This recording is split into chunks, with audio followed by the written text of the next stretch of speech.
Yes, I went to the Fox at the hen house, and I got clearance. Absolutely. You know what he should have said to him? Has anybody, Mr. Paulson, ever called you a sociopath? That's what I would have said to him. This guy couldn't discern truth from fiction if it jumped up and bit him on the nose. Or the backside. We'll be right back. By the way, that was Cliff Stearns, as I mentioned, Republican out of 6th District, covers Ocala, Gainesville area of Florida. Marcy Kaptur, during this hearing, this is an investigative type hearing on the Merrill Lynch Bank of America merger. Kaptur lays into Paulson. He's starting to feel the heat. His body language, he was cocked back in his chair, away from the microphone. He wanted to just get up out of that chair and walk out of the room, I'm sure. But here's Kaptur going after Paulson. Thank you. Gentlewoman from Ohio.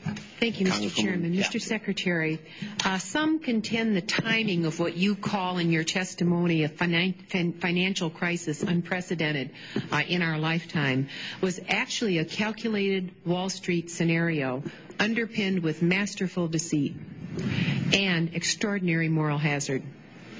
Your clarion call for the taxpayer bailout of Wall Street's excess came 6 weeks before a major national election when our government is the most vulnerable and tender, and Congress skittish.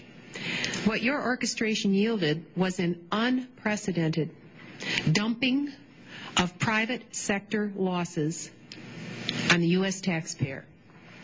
History will show that the U.S. government and you knew about Wall Street's growing losses long before the Bank of America Merrill merger. In fact, Bank of America's purchase of Countrywide in January of 2008 was but another positioning of private sector interests in preparation for what I call the greatest Hail Mary pass of all time in taking those Wall Street losses and placing them on the next 3 generations. What interests me is who you helped and who you didn't.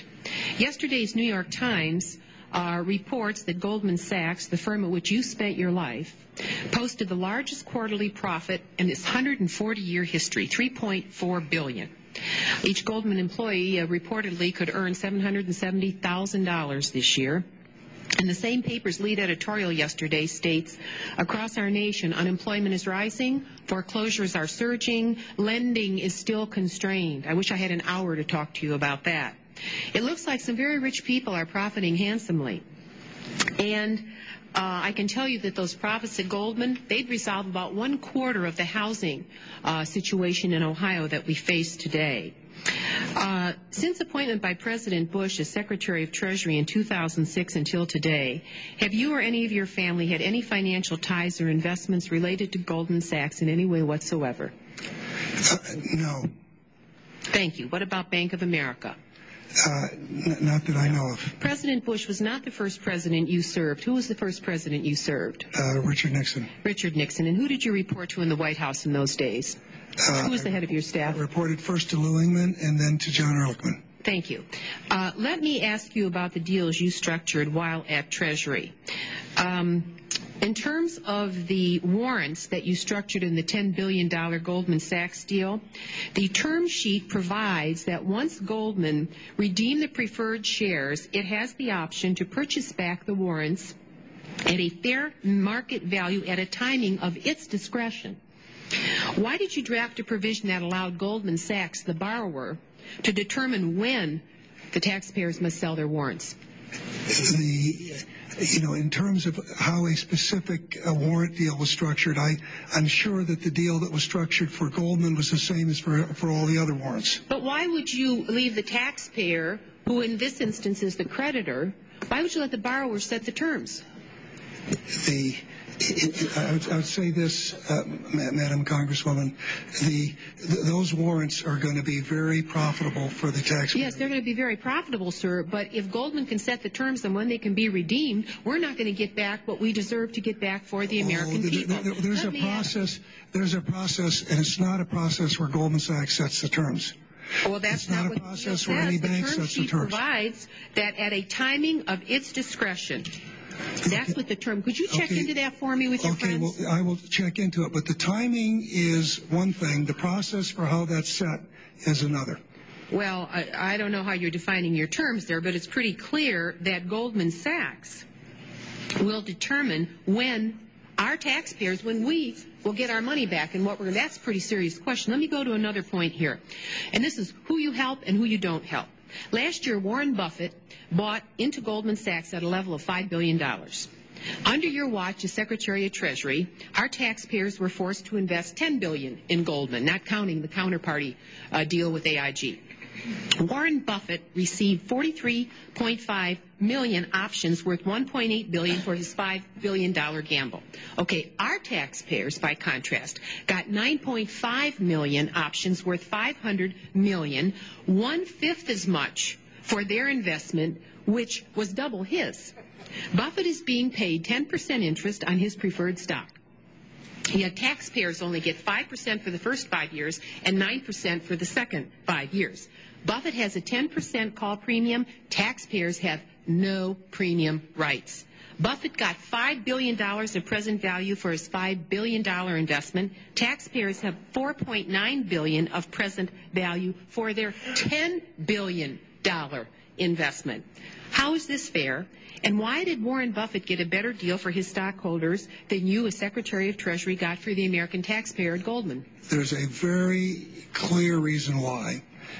When we structured the capital to go into all of the banks, it was the middle of a crisis. Attractive capital was not available. The reason we had to do this is capital was not available.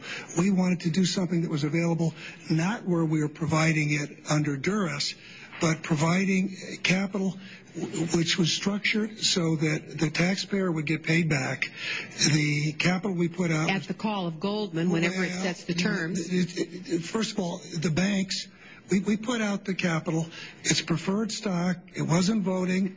It was 5% initially, so the taxpayer is going to get paid back all of that money, 5% interest and warrants, as various firms, and a number of firms have done well and have paid back. But we were not. You do not stop, Madam Congresswoman, you do not stop a financial panic by putting capital and offering capital to banks on the only terms that it's available in the middle of a crisis. So what we were doing was moving quickly to put capital to a range of major financial institutions that were picked because they were systemically important. And I would also argue to you that the fact that a number of those institutions have done well and they've done very well, and have paid back the taxpayer is something we should all be pleased about rather than the reverse. Well, I wish you'd gotten a better deal for the taxpayers. You certainly got a good deal for a lot of your former clients. Well, I have additional questions, Mr. Chairman. I think if you look at what the taxpayer is going to make on a number of these companies, it will have been good. But the biggest advantage to the taxpayer, by far the biggest advantage to the taxpayer, is what didn't happen. And that we did not have a collapse, and we did not have double the number of foreclosures in Ohio and double the level of... Oh, they're happening, Mr. Paulson. You ought to come and visit us in Ohio and see the results of your handiwork. Well, I know how terrible it is. I'm just telling you it would have been worse. And that's your best argument. That's not good enough. Yeah, well, okay, gentlewoman's time has expired. Because you probably don't agree there was a crisis. Gentleman from...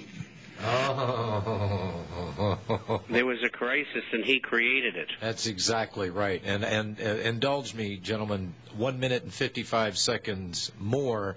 This is what Kaptur said on the House floor.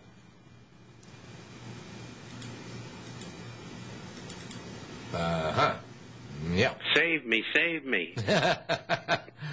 For some reason, here we go. Time, the gentlewoman from Ohio. Nancy consent to address the House for 1 minute, Mr. Speaker. Without objection. Mr. Speaker, my message to the American people, don't let Congress seal this Wall Street deal. High financial crimes have been committed. Now Congress is being asked to bail out the culprits and to do so at the expense of those who elected us to guard their interests, the people of our country. The normal legislative process that should accompany review of a monumental proposal to bail out Wall Street has been shelved. Yes, shelved. Only a few insiders are doing the dealing. Sounds like insider trading to me. These criminals have so much political power they can shut down the normal legislative process of the highest lawmaking body in this land. All the committees that should be scanning every word of what is being negotiated are benched, and that means the American people are benched too. We are constitutionally sworn to protect and defend this republic against all enemies, foreign and domestic. And my friends, there are enemies. We are told we will have a bill, $1 trillion bill to review soon, and have less than 24 hours with no regular hearings to try to vote on this tar baby. The people pushing this deal are the very same ones who were responsible for the implosion on Wall Street. They were fraudulent then, and they're fraudulent now.